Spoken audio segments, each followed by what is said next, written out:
നിസ്കാരങ്ങളിൽ വെച്ച് ഏറ്റവും ശ്രേഷ്ഠമായ നിസ്കാരം അത് ജുമുഅ നിസ്കാരമാണ്. തജിബു ഐനൻ അലാ കുല്ലി മുസ്ലിമിൻ മുകല്ലഫിൻ ദക്കറിൻ ഹുർരിൻ ഗൈരി മഅദൂരിൻ. പ്രായപൂർത്തിയും ബുദ്ധിയും ഉള്ള എല്ലാ മുസ്ലിങ്ങളുടെ മേലിലും, പുരുഷന്മാരായിട്ടുള്ള എല്ലാ മുസ്ലിങ്ങളുടെ മേലിലും ജുമുഅ നിസ്കാരം നിർബന്ധമാണ്. ഗൈരി മഅദൂരിൻ, പ്രത്യേകം കാരണങ്ങളില്ലാത്ത എല്ലാ ആളുകളും ജുമുഅ നിസ്കരിക്കണം. മുതവത്തിനിൻ ഔ മുഖീമിൻ, ഒരു നാട്ടിൽ സ്ഥിരതാമസമുള്ള ആളോ അല്ലെങ്കിൽ താൽക്കാലികമായി താമസിക്കുന്ന ആളോ ആയ മുസ്ലിങ്ങളായിട്ടുള്ള പുരുഷന്മാരായിട്ടുള്ള പ്രത്യേക കാരണങ്ങൾ ഇല്ലാത്ത എല്ലാ ആളുകളുടെ പേരിലും ജുമുഅ നിസ്കരിക്കൽ നിർബന്ധമാണ്. അല്ലാഹു സുബ്ഹാനഹു വ തആല വിശുദ്ധമായ ഖുർആനിൽ പറയുന്നു, യാ അയ്യുഹല്ലദീന ആമനൂ ഇദാ നൂദിയ ലിസ്സലാത്തി മിൻ യൗമിൽ ജുമുഅത്തി ഫസ്ഔ ഇലാ ദിക്രില്ലാഹി വദറുൽ ബൈഅ ذلكم خير لكم إن كنتم تعلمون. ജുമുഅ സൂറത്തിലെ 9-ാമത്തെ സൂക്തമാണ് ഇത്. യാ അയ്യുഹല്ലദീന ആമനൂ, ഓ സത്യവിശ്വാസികളെ, ഇദാ നൂദിയ ലിസ്സലാത്തി മിൻ യൗമിൽ ജുമുഅ, വെള്ളിയാഴ്ച ദിവസം ജുമുഅ നിസ്കാരത്തിലേക്ക് നിങ്ങളെ വിളിക്കപ്പെട്ടാൽ എന്ന് പറഞ്ഞാൽ ബാങ്ക് വിളിച്ചാൽ, ഫസ്ഔ ഇലാ ദിക്രില്ലാഹ്, അള്ളാഹുവിനെ കുറിച്ചുള്ള ഉദ്ബോധനം അഥവാ ഖുതുബയാണ് ഉദ്ദേശം, അതിലേക്ക് നിങ്ങൾ ഉളരണം. വദറുൽ ബൈഅ, ആ വിളി വന്നതിന് ശേഷം പിന്നെ കച്ചവടം നിങ്ങൾ ഒഴിവാക്കണം. വെള്ളിയാഴ്ച ദിവസം നിങ്ങളെ വിളിച്ചാൽ നിങ്ങൾ ജുമുഅയിലേക്ക്, ഉദ്ബോധനത്തിലേക്ക് ഉളരുക, കച്ചവടങ്ങൾ ഒഴിവാക്കുക. ഈ വിളി കൊണ്ട് ഉദ്ദേശം മിമ്പറയിൽ കയറിയതിന് ശേഷമുള്ള വിളിയാണ്. വെള്ളിയാഴ്ച 2 ബാങ്ക് സുന്നത്തുണ്ട്, നമുക്കറിയാം. നബി സല്ലല്ലാഹു അലൈഹി വസല്ലമ തങ്ങളുടെ കാലത്തുണ്ടായിരുന്ന ബാങ്ക് ഇമാമ് മിമ്പറയിൽ കയറിയതിന് ശേഷമുള്ള ബാങ്കായിരുന്നു. അന്ന് ആളുകൾ വളരെ കുറവാണ്. പിന്നെ സിദ്ദീഖുൽ അക്ബർ റളിയല്ലാഹു അൻഹുവിന്റെ കാലത്തും ഉമർ റളിയല്ലാഹു അൻഹുവിന്റെ കാലത്തൊക്കെ ഇങ്ങനെ ആളുകൾ കൂടുതൽ ഇങ്ങനെ വന്നു. ഉസ്മാൻ ഇബ്നു അഫ്ഫാൻ റളിയല്ലാഹു അൻഹുവിന്റെ കാലമായപ്പോഴേക്ക് ജനങ്ങൾ വളരെ കൂടുതൽ വർദ്ധിച്ചു. അതുകൊണ്ട് ഉസ്മാൻ ഇബ്നു അഫ്ഫാൻ റളിയല്ലാഹു അൻഹു ജനങ്ങളെ വെള്ളിയാഴ്ച ദിവസം ഒന്ന് ബോധവൽക്കരിക്കുന്നതിന് വേണ്ടി ഒരു ബാങ്ക് കൂടി അഡീഷണൽ ആയിട്ടുണ്ടാക്കി. അങ്ങനെയാണ് ജുമുഅക്ക് 2 ബാങ്ക് ഉണ്ടായത്. ഒരു ബാങ്ക് നമ്മൾ ദുഹറിന്റെ സമയമായി എന്ന് അറിയിക്കുന്നതിന് വേണ്ടി വിളിക്കുന്ന ബാങ്ക്. 2-ാമത്തെ ബാങ്ക് മിമ്പറയിലേക്ക് ഇമാം കയറിയതിന് ശേഷമുള്ള ബാങ്ക്. അപ്പൊ യഥാർത്ഥത്തിൽ ഇന്നത്തെ 2-ാമത്തെ ബാങ്ക് 1-ാമത്തെ ബാങ്കാണ്. ഇന്നത്തെ 1-ാമത്തെ ബാങ്ക് 2-ാമത്തെ ബാങ്കാണ്. എന്ന് പറഞ്ഞാൽ നബിതങ്ങളുടെ കാലത്തുള്ള ബാങ്ക് മിമ്പറയിൽ കയറിയതിന് ശേഷമുള്ള ബാങ്ക് 2-ാമത്തെ ബാങ്കാണ്.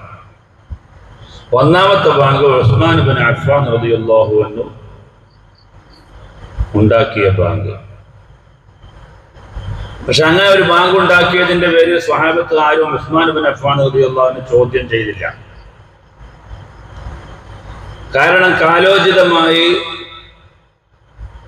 ചില നിയമങ്ങൾ നിങ്ങൾക്ക് കൊണ്ടുവരാമെന്ന ഒരു പ്രഖ്യാപനം നബി സല്ലല്ലാഹു അലൈഹി വസല്ലം തങ്ങൾ നേരത്തെ തന്നെ നൽകിയിട്ടുണ്ട്. അതുകൊണ്ടാണ് നബി തങ്ങൾ പറഞ്ഞ അലൈക്കും ബിസുന്നതി വസുന്നതിൽ ഖുലഫാഇർ റാഷിദീനൽ മഹ്ദിയീൻ, എൻ്റെ സുന്നത്ത് മുറുകെ പിടിക്കുന്നത് പോലെ ഖുലഫാഉർ റാഷിദീങ്ങളുടെ സുന്നത്തും നിങ്ങൾ മുറുകെ പിടിക്കണമെന്ന് അഷ്റഫുൽ ഖൽഖ് സയ്യിദുനാ മുഹമ്മദ് മുസ്തഫ. അപ്പൊ നബി തങ്ങളുടെ സുന്നത്ത് പോലെയാണ് മഹാന്മാരായ ഖുലഫാഉർ റാഷിദീങ്ങളുടെയും സുന്നത്ത്. അതുകൊണ്ട് കാലോചിതമായ ഒരുപാട് കാര്യങ്ങൾ അവർ ഇടപെട്ടില്ലായിരുന്നെങ്കിൽ ഇന്നത്തെ ഖുർആൻ നമുക്ക് ഓതാൻ പറ്റുമോ? നബിതങ്ങൾ മരിക്കുമ്പോൾ ഇന്ന് 2 ചട്ടയിൽ കാണുന്ന ഇതുപോലത്തെ ഒരു ഖുർആൻ നബിതങ്ങൾ മരിക്കുന്ന സമയത്തുണ്ടായിരുന്നു? പത്താവുമ്പോൾ ഇല്ല. കുറെ തോലിലും എല്ലിലും പലകയിലും മടലിലുമൊക്കെയായി കിടക്കുകയായിരുന്നു. സിദ്ദീഖുൽ അക്ബർ റളിയല്ലാഹു അൻഹു ഭരണം നടത്തുന്ന കാലത്ത് ഒരു യുദ്ധമുണ്ടായി. ആ യുദ്ധത്തിൽ ഒരുപാട് ഹുഫാദിങ്ങൾ ഖുർആൻ മനഃപ്പാഠമാക്കിയ സ്വഹാബത്ത് മരണപ്പെട്ടുപോയി. അപ്പോൾ അബൂബക്കർ സിദ്ദീഖ് റളിയല്ലാഹു അൻഹു ഉമറുൽ ഫാറൂഖിനെ വിളിച്ചിട്ട് പറഞ്ഞു, കാര്യം ബേജാറാണ്, ഈ പോക്ക് പോയാൽ വരും കാല സമൂഹത്തിന് ഖുർആൻ തന്നെ കിട്ടുമോ എന്ന് സംശയമാണ്. അതുകൊണ്ട് ഖുർആന് എല്ലാം കൂടി ഒരുമിപ്പിച്ച് നമുക്കൊരു ഗ്രന്ഥമായി ജനങ്ങൾക്ക് അവതരിപ്പിക്കാൻ തയ്യാറെടുക്കണം. അതിനുള്ള കാലം അതിക്രമിച്ചു എന്ന് പറഞ്ഞിട്ട് പലയിടങ്ങളിലായി എഴുതി വെച്ച് പരന്നു കിടക്കുന്ന ഖുർആനിനെ 2 ചട്ടക്കുള്ളിലായി ഒതുക്കിയ ഒരു ഗ്രന്ഥം മഹാനായ സിദ്ദീഖുൽ അക്ബർ റളിയല്ലാഹു അൻഹു ഉണ്ടാക്കി. അപ്പൊ നബിതങ്ങളുടെ കാലത്തില്ലാത്തത് വേണ്ട എന്ന ഒരു നിലപാട് സിദ്ദീഖുൽ അക്ബർ റളിയല്ലാഹു അൻഹു എടുത്തിരുന്നെങ്കിൽ ഇന്ന് നമ്മൾ കാണുന്ന ഒരു ഖുർആൻ നമുക്ക് ലഭിക്കുമായിരുന്നില്ല.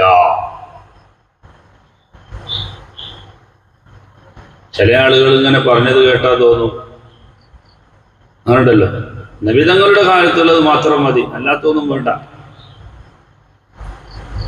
അങ്ങനെയാണെങ്കിൽ നമ്മളെ ഖുർആൻ അതൊരു വിഷയമാണ്. നബിതങ്ങളുടെ കാലത്ത് ബുഖാരി ഉണ്ടോ? നബിതങ്ങളുടെ കാലത്ത് മുസ്ലിം ഉണ്ടോ? നബിതങ്ങളുടെ കാലത്ത് അബൂദാവൂദ് ഉണ്ടോ? നബിതങ്ങളുടെ കാലത്ത് നസായി ഉണ്ടോ? ഇബ്നു മാജ ഉണ്ടോ? തുർമുദി ഉണ്ടോ? ഹദീസിന്റെ ഗ്രന്ഥങ്ങളിലെ വളരെ പ്രാധാന്യമുള്ള 6 ഗ്രന്ഥങ്ങളാണ് സിഹാഹു സിത്ത എന്ന പേരിൽ അറിയപ്പെട്ട ഈ 6 ഗ്രന്ഥങ്ങൾ. ഈ 6 ഗ്രന്ഥങ്ങളും നബിതങ്ങളുടെ കാലത്തില്ല. അതുകൊണ്ട് ബുഖാരി അംഗീകരിക്കണില്ലേ? മുസ്ലിം അംഗീകരിക്കുന്നില്ലേ? ഇന്ന് നമ്മൾ കാണുന്നത് പോലുള്ള ഒരു ഖുർആൻ, 2 ചട്ടക്കുള്ളിൽ ഒതുങ്ങിയ ഒരു ഖുർആൻ നബിതങ്ങളുടെ കാലത്തില്ല. പക്ഷെ സിദ്ദീഖുൽ അക്ബർ ബുദ്ധിപരമായി ആ സമയത്ത് അങ്ങനെ ഒരു തീരുമാനമെടുത്തത് കൊണ്ട് നബിതങ്ങൾക്ക് അവതരിപ്പിക്കപ്പെട്ട ഖുർആൻ ലോകത്തിന് നഷ്ടമായില്ല. ഉസ്മാൻ ഇബ്നു അഫ്ഫാൻ റളിയല്ലാഹു അൻഹു വന്നപ്പോൾ മഹാനവറുകൾ എഴുതിയ ആ ഖുർആനെ പ്രത്യേകമായ ലിപിയെല്ലാം തയ്യാറാക്കി 7 പ്രിന്റ് എടുത്തു. എന്നിട്ട് 7 രാഷ്ട്രങ്ങളിലേക്ക്, മുസ്ലിം രാഷ്ട്രങ്ങളിലേക്ക് അത് കൊടുത്തയച്ചു. ഇതല്ലാത്ത ഒരു ഖുർആനും ഇനി ലോകത്ത് കാണാൻ പാടില്ല എന്ന് പറഞ്ഞിട്ട് മഹാനവറുകൾ ഫത്വ പ്രഖ്യാപിച്ചു. അങ്ങനെ സർവം ഈ 7 ഖുർആനല്ലാത്ത ബാക്കിയുള്ളയിടത്ത് എഴുതി വെച്ച എല്ലാ ഖുർആനും മൂപ്പര് കത്തിച്ചു. കാരണം ലോകത്ത് ഫിത്ന ഉണ്ടാകാൻ ഇത് കാരണമാവും.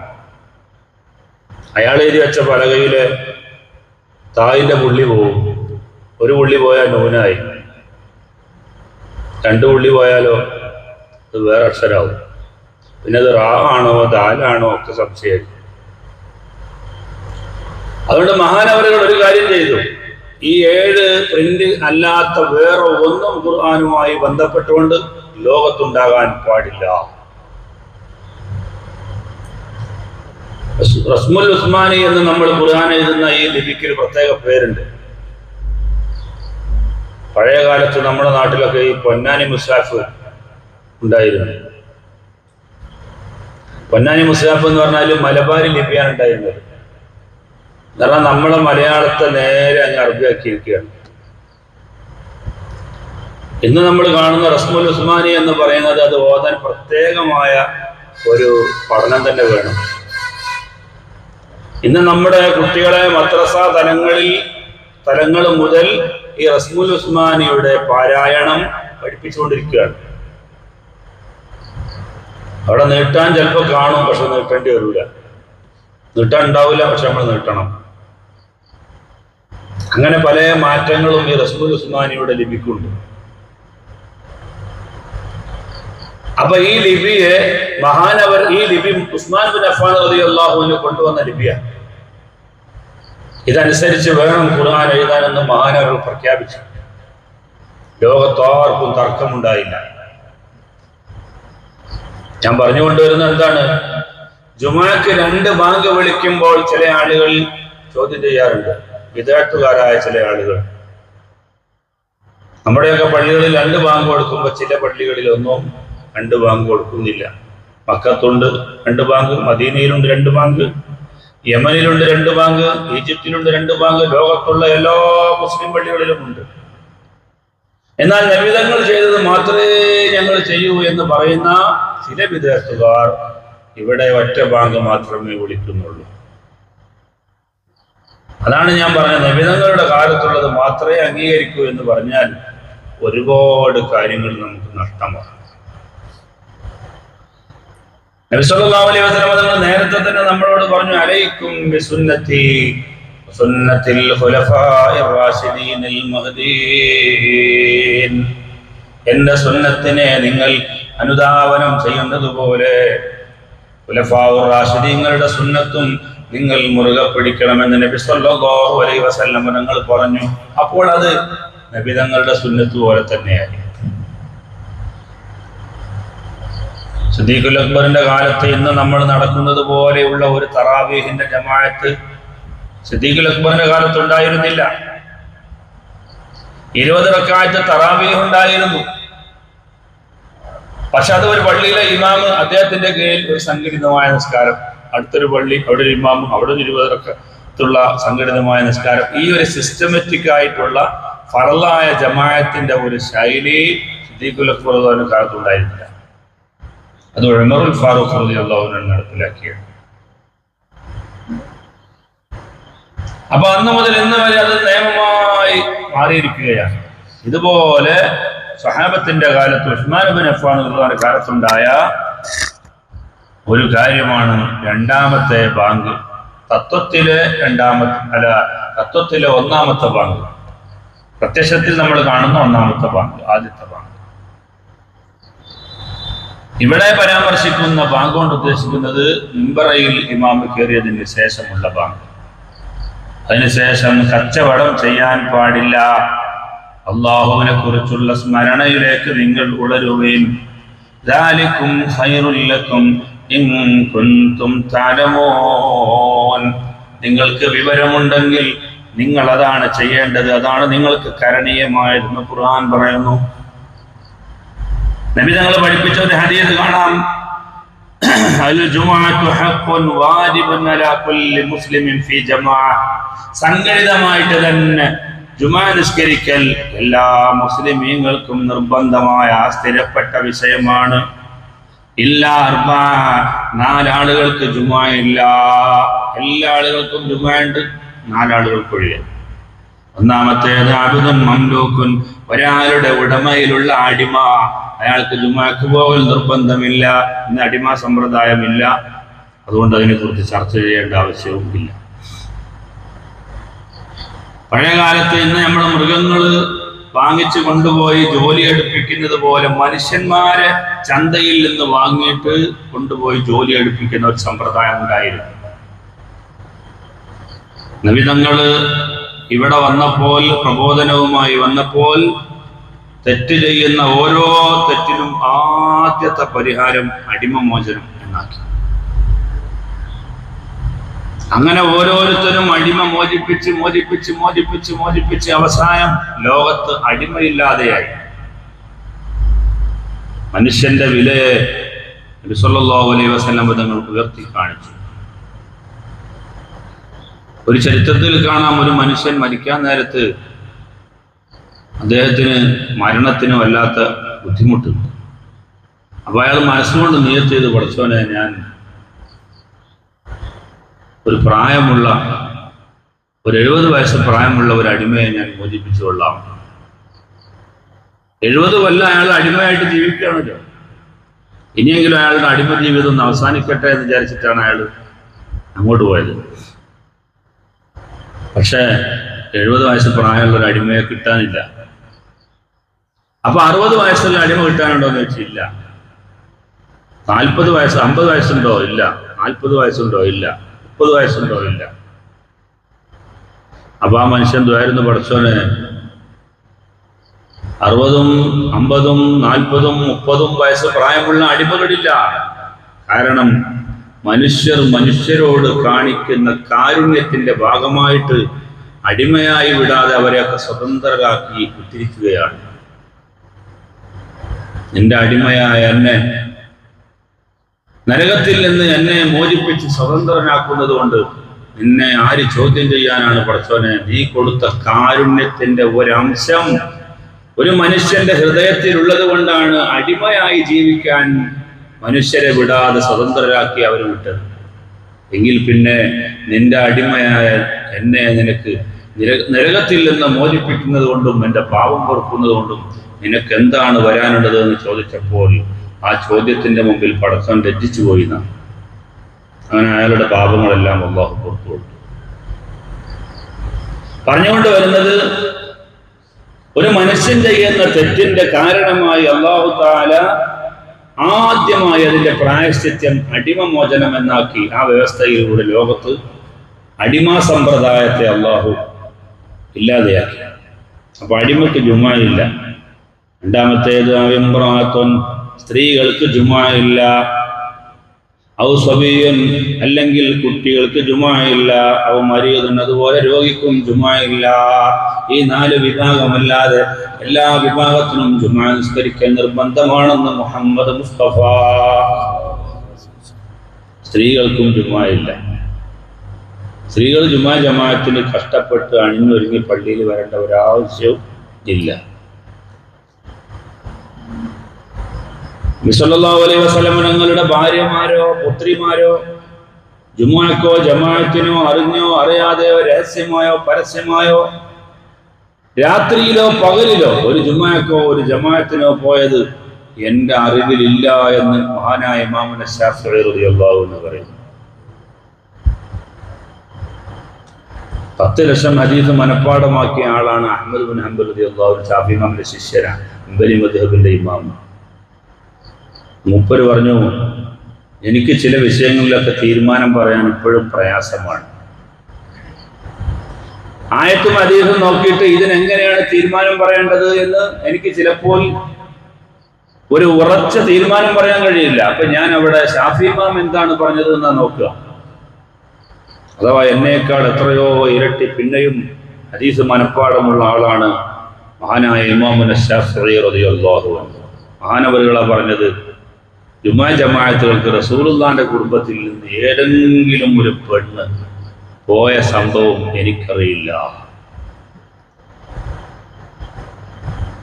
അവിടെയാണ് പ്രിയപ്പെട്ട സഹോദരങ്ങളെ, ഇപ്പോഴും ചില പള്ളികളിലെങ്കിലും വിദഅത്തുകാരുടെ ചില പള്ളികളിലെങ്കിലും പുരുഷന്മാരെ പോലെ സ്ത്രീകൾ പരസ്യമായി ജുമാ ജമാഅത്തിന് വരുന്നു. വളരെ വ്യക്തമായ ഹദീസാണിത്. സ്ത്രീകൾക്ക് ജുമായില്ല. ഫലാ ജുമുഅത അലൽ മർഅ, അതുകൊണ്ട് പെണ്ണുങ്ങൾ ജുമാക്ക് വരേണ്ട ആവശ്യമില്ല. വൽ തഹ്റമു അലൈഹാ ഇൻദ ഖൗഫിൽ ഫിത്ന, ഫിത്നയെ ഭയപ്പെടുന്ന സമയത്ത് സ്ത്രീകൾ ജുമാ ജമാഅത്തിൽ പങ്കെടുക്കൽ ഹറാമാണ്. ഇത് ഫിത്നയുടെ കാലഘട്ടമാണ്. എന്താ സംശയം? സ്ത്രീകളെ തൊടാനോ കാണാനോ മാനഭംഗപ്പെടുത്താനോ വ്യഭിചാരത്തിന് കാരണമാകുന്ന പ്രവർത്തനങ്ങൾ ഉണ്ടാകാനൊക്കെ സാധ്യതയുള്ളത് അതെല്ലാം ഫിത്നയാണ്. മഹാനായ ഇബ്നു ഹജറിൽ ഹൈതമി റളിയല്ലാഹു അൻഹു പറഞ്ഞത് ഫിത്നയുടെ കാലഘട്ടമാണ്, ഫിത്നയുണ്ടെന്ന കാര്യം ഉറപ്പാണ്. അതുകൊണ്ട് സ്ത്രീകൾക്ക് ഇന്നത്തെ സ്ത്രീകളുടെ ജുമാ ജമാഅത്തിന്റെ കാര്യത്തിൽ ഹറാമാണെന്നല്ലാതെ വേറെ ഒരു ഫത്വയില്ല. നബി തങ്ങളുടെ കാലത്ത് ചില പെണ്ണുങ്ങളൊക്കെ പള്ളിയിൽ പോയിട്ടുണ്ടായിരുന്നു, ഒറ്റപ്പെട്ട ചില സ്ത്രീകൾ. റസൂലുള്ളാഹി തങ്ങൾ വഫാത്തായതിനു ശേഷം മഹദിയായ ആയിഷ റളിയല്ലാഹു അൻഹ പറഞ്ഞൊരു വാക്കുണ്ട്, ഒറ്റപ്പെട്ട ചില സ്ത്രീകൾ ജുമാ ജമാഅത്തിന് പോകുന്ന രംഗം കണ്ടിട്ട് മഹദി അവர்கள் പറഞ്ഞു, ഈ സ്ത്രീകളുടെ ഈ രംഗപ്രവേശമെങ്ങാനും നബി തങ്ങൾ കണ്ടിരുന്നെങ്കിൽ പള്ളിയെ തൊട്ട് അവരെ വിലക്കുമായിരുന്നു എന്ന് ആയിഷ റളിയല്ലാഹു അൻഹ എത്രയോ കാലം മുമ്പ് ഫത്വ കൊടുത്തു. ചുരുക്കി പറഞ്ഞാൽ സ്ത്രീകളുടെ മേലിൽ ജുമുഅ ഇല്ല. അതേസമയം വലാ അലൽ മുസാഫിരി, യാത്രക്കാരനും ജുമുഅ ഇല്ല. ഫജ്റിന് ശേഷം യാത്ര പറ്റൂല. വെള്ളിയാഴ്ച നമ്മൾ പറഞ്ഞു പോയി. യാത്ര തുടങ്ങി ഒരാൾ നേരത്തെ യാത്രയിൽ നടന്നുകൊണ്ടിരിക്കുകയാണ്. ബുധനാഴ്ചയും വ്യാഴാഴ്ചയും വെള്ളിയാഴ്ചയും ഒക്കെ യാത്രയുള്ള ഒരാള്, അല്ലാതെ വെള്ളിയാഴ്ച മാത്രം ഫജ്റിന് ശേഷം ഒരു യാത്ര പറ്റൂലല്ലോ, അത് ഹറാമാണല്ലോ. അപ്പൊ യാത്രക്കാരനായ ആളാണ്, അദ്ദേഹത്തിനും ജുമുഅ ഇല്ല. ഇല്ല ഇദാ നവൽ ഖാമ ബിമഹല്ലി ജുമുഅത്തിൻ ഔ ഖാമ ബിഹാ അർബഅത അയ്യാമിൻ ഫഅക്സറ വഹുവ അലാ അസ്മിൽ ഔദി ഇലാ വതനിഹി. ഒരു നാട്ടിൽ ഇനി മുതൽ താമസിക്കണമെന്ന് കരുതി, അല്ലെങ്കിൽ ഒരു 4 ദിവസമോ അതിനപ്പുറമോ കൂടുതൽ നിൽക്കണമെന്ന് കരുതിയാൽ അവൻ അവന്റെ നാട്ടിലേക്ക് മടങ്ങണമെന്ന വിചാരത്തിലാണ്. എന്നാലും അവന് ജുമുഅ നിർബന്ധമാണ്. അപ്പൊ നമ്മളെ പോലെ നമ്മൾ മറ്റൊരു നാട്ടുകാരനാണ്, ഇവിടെ 4-ൽ-അപ്പുറം ദിവസങ്ങൾ നിൽക്കുന്നു, നാട്ടിലേക്ക് മടങ്ങണമെന്നാണ് നമ്മുടെ ആഗ്രഹം. അങ്ങനത്തെ ആളുകൾക്കൊക്കെ ജുമുഅ നിർബന്ധമാണ്. 4 ദിവസം ഒരു നാട്ടിൽ നിൽക്കാൻ കരുതിയാൽ പിന്നെ ജുമുഅ നിർബന്ധമായി. എന്നാലും നമ്മൾ വിശാലമായിട്ട് പറഞ്ഞല്ലോ. അതുപോലെ രോഗം പോലോത്തതുകൊണ്ട് കാരണമുള്ള ആളുകൾക്കും ജുമുഅ ഇല്ല.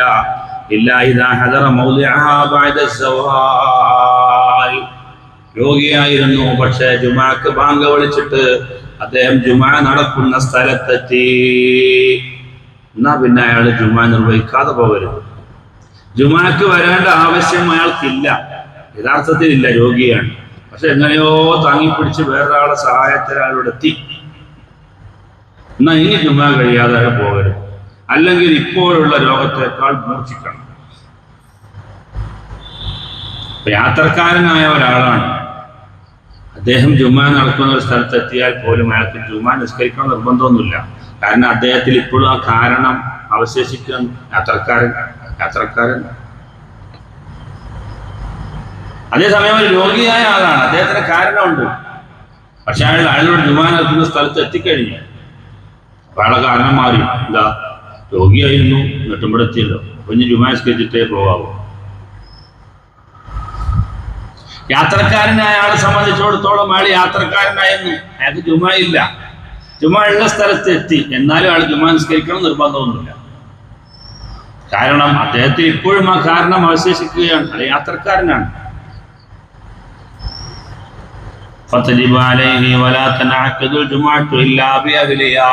ഒരു നാട്ടിലെ ജുമുഅക്ക് യോഗ്യതയുള്ള 40 ആളുകൾ ഉണ്ടായാലല്ലാതെ ജുമുഅ നിർബന്ധമാവുകയില്ല. അതാരാണ്? വഹുമുർരിജാലു, പുരുഷന്മാരാവണം, അൽ-ഉഖലാഉ, ബുദ്ധിയുള്ളവരാകണം, അൽ-അഹ്റാറു, സ്വതന്ത്രരാകണം, അൽ-മുസ്തൗത്തിനൂന ബിമഹല്ലിൽ ജുമുഅ, ജുമുഅ നിർവഹിക്കുന്ന സ്ഥലത്ത് താമസിക്കുന്ന സ്ഥിരതാമസക്കാരായ ആളുകൾ വേണം. ഒരു നാട്ടിൽ 40 ആളുകൾ ഉണ്ടെങ്കിൽ ജുമുഅ ഉള്ളൂ. ഇല്ലെങ്കിൽ പിന്നെ തൊട്ടടുത്തുള്ള നാട്ടിൽ നിന്ന് ബാങ്ക് കേൾക്കുന്നുണ്ടെങ്കിൽ ആ ജുമുഅക്ക് പോയാലാണ് അവർക്ക് നിർബന്ധം. ഈ നാട്ടിൽ 40 ആളുകളില്ല, ഒരു ദ്വീപിലാണ്, അവിടെ കുറച്ച് ആൾക്കാർ മാത്രമേ ഉള്ളൂ, 40 ആളില്ല. അവനൊരു ജുമുഅ നിസ്കരിക്കണ്ട, ദുഹർ നിസ്കരിക്കണം. ആ നാട്ടിൽ 40 ആളുകളില്ല, പക്ഷെ തൊട്ടടുത്തുള്ള നാട്ടിലെ ജുമുഅ ബാങ്ക് കേൾക്കുന്നുണ്ട്, എങ്കിൽ അവർ അങ്ങോട്ട് ജുമുഅക്ക് പോകണം. 40 ആളുണ്ടായിട്ട് ഒരു നാട്ടിൽ ജുമുഅ നിർവഹിക്കാതിരുന്നാൽ അവരെല്ലാവരും കുറ്റക്കാരാകുമെന്ന് ഫഖഹാവ് പറയുന്നു.